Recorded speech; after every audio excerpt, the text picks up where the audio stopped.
Hello, my name is Nyunglig, or as many of you know me, Suchandra. Today, I'm going to share with you a brief summary of my understanding of the intersection between the Eurocentric view of early development and the Buddhist view of dependent origination. Since we already have some rough knowledge of the Eurocentric view of early development, I will focus more on how we can better understand development through the knowledge of dependent origination. All phenomena originates through causes and conditions. Phenomena depends on those conditions, and with the cessation of the condition, the phenomena also ceases. Humans, as we know, are experience dependent. This means that the developing brain will grow differently in the same situations for different people. Which brings us to the fact that the sense of self is co-constructed by various factors, including society, memories, experiences. And because humans are meaning-making creatures, meanings are given based on past conditions and past experiences, while the meaning of our memories are based upon our current moods and our current contexts. Thus, we can start to see how one thought or action leads to another, yet because we do not see the causes and effects of our actions through body, speech, and mind, we tend to suffer.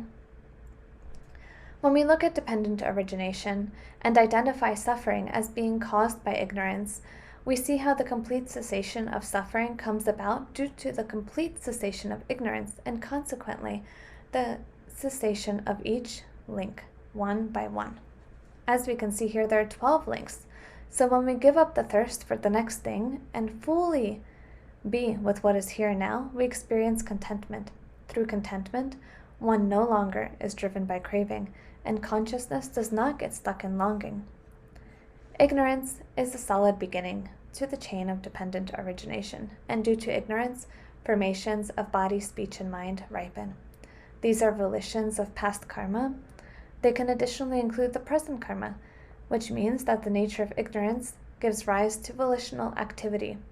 It means that we gain craving and clinging, which then show up as activities, creating new existence. Thus, the causal factors of the past bleeding into the present, and the connecting influences of the present bleed into the future. As formations evolve, consciousness comes to life, which drives name and form. And there are 6 types of consciousness, which include our sense faculties. They're born through the meeting of the mother and the father, the eye consciousness, ear, nose, tongue, body, and mind. Although the West is still trying to identify what exactly is consciousness, we do see the connection in Western theory. Cortright puts what is consciousness as awareness or sensibility of an inward state or an outward fact. He also goes on to mention that the lack of consciousness, or ignorance in this case, is the source of suffering and pain, which brings us back again and again to ignorance. Name and form is a vehicle that contains the 5 aggregates of clinging and the 4 great elements, which I will get into in my paper. You can read there if you would like some more information. This leads us toward the 6-fold base, which is where the eye sees form, the ear hears sound, the nose experiences smell, the tongue becomes familiar with the flavor, and the body with the feeling, the mind with consciousness. When the eye sees a visual form and the mind knows what that form is, then there is contact, creating feeling, and feeling has 3 aspects. Either it's pleasant, painful, or neutral. When we experience either range of feelings, we tend to cling to the conditions that caused the sentiment, or the conditions that will avoid that. Clinging is a desire for life to manifest itself toward the mind's delight, which brings about renewed existence, or being. So we can also concede that this cycle is bidirectional. The essence of dependent origination is that all phenomena originate through causes and conditions. They depend on those conditions, and with the cessation of the condition, the phenomena also ceases. Each link contains every other link within it. To further understand the 12 links of dependent origination, I would invite you to contemplate the nature of arising and vanishing for the conditions in your own life. With such a cycle, we see that new depths of healing can endlessly open up because the cycle goes both ways, in all directions. If we look at the systematic review of pediatric health outcomes associated with childhood adversity, we see that it's been concluded. There's an association between early childhood adversity and significant delays in cognitive development.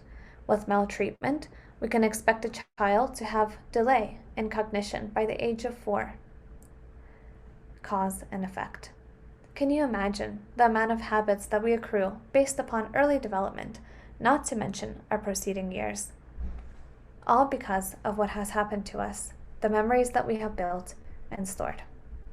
Grof says that real transcendence requires the death of the separate self, dying to the exclusive subject. This is where real healing takes place. It is important to note that since each link is dependent on the other, transcendence takes time. The moment we seize a habitual action, chaos seems to rage between the body and the mind. So to conclude, this presentation is an invitation for you to contemplate the impermanent nature of rising and vanishing of the conditions within your own life. It is only when we truly know ourselves that we can help others.